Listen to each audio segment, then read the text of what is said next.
I have repaired my Robomow MS1000 again, and I figured I should document what are the normal voltages for a working power box and power head and robot.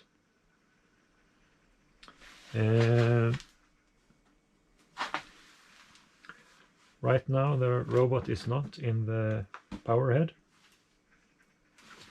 Then the power on, or the voltage on the nails are minus 19 volts. Given that this would be the positive terminal. And I have made a little adapter here, which is just to be able to measure the voltage on the power cord that comes from the power box to the head.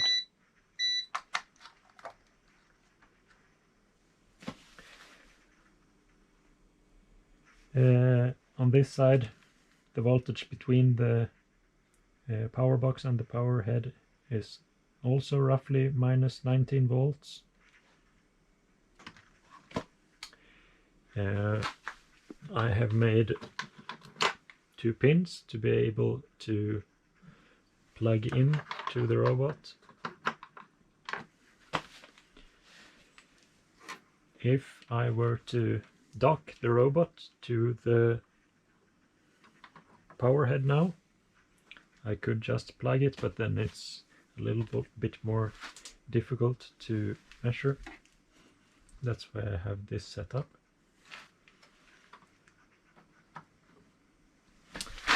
When everything is working, the voltage goes to plus roughly 35 volts, 34 volts on both sides of the power head.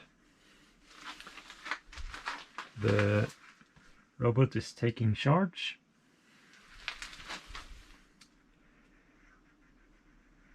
And the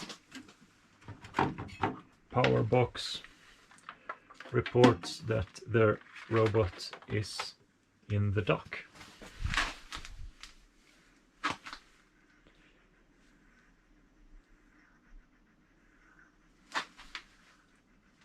As soon as I unplug the robot, it reports that it is mowing or not in the dock, and the voltage goes down to negative 19 on this side and apparently 22 on this side.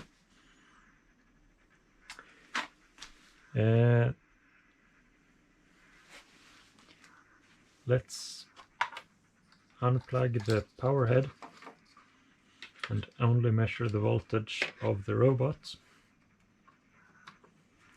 If the robot has anything in the battery pack, it should give roughly plus 15 to 17 volts.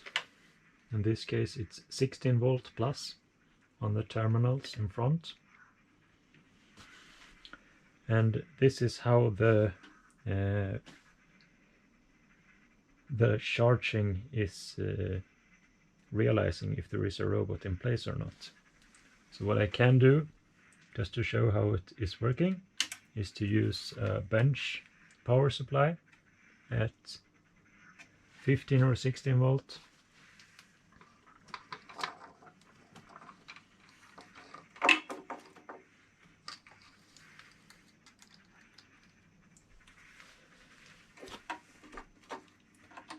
So basically I am supplying 15 volt plus to the terminals of the head unit, of the charging head.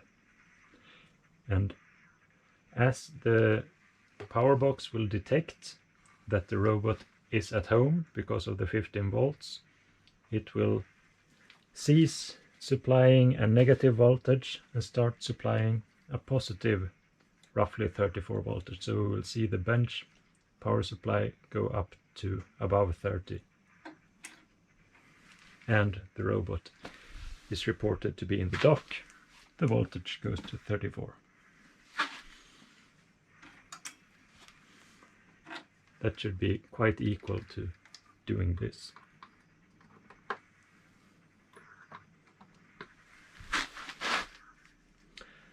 So that's the voltages when everything is working. If you were to have a completely empty battery, that will appear as a short between these pins, and then the power box will start flashing like this.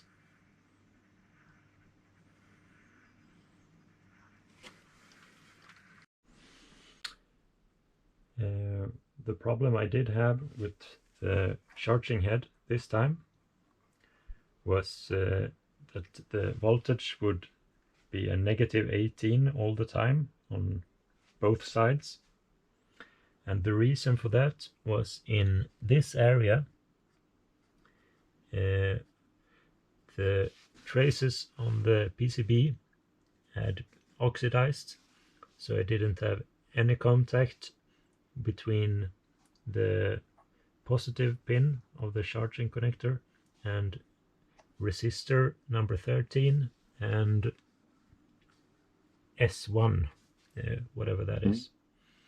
I was able to find this PCB without this goo on a picture online on a German forum. That made it a lot easier to try to peel away the goo carefully. Previously I have replaced this plug also because of oxidizing. These screws that goes to the pins.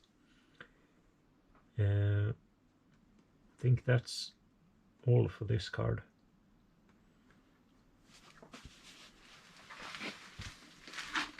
The power box is not containing any 34 volt unit anymore. Instead I have decided to go with a cable so I can more easily replace the power supply, which should be roughly 34 volts. I am using 3 12 volts adapters because they are cheap and easy to find, which gives a nice 36 volts, which is maybe a bit too high, so I'm using 2 diodes in series to lower the voltage a bit.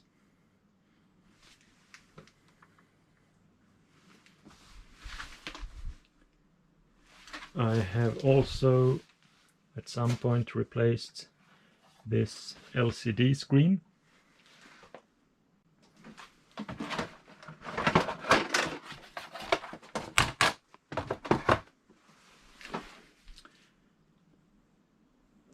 And the front board, which I don't remember how to get in right now. There I replaced an IC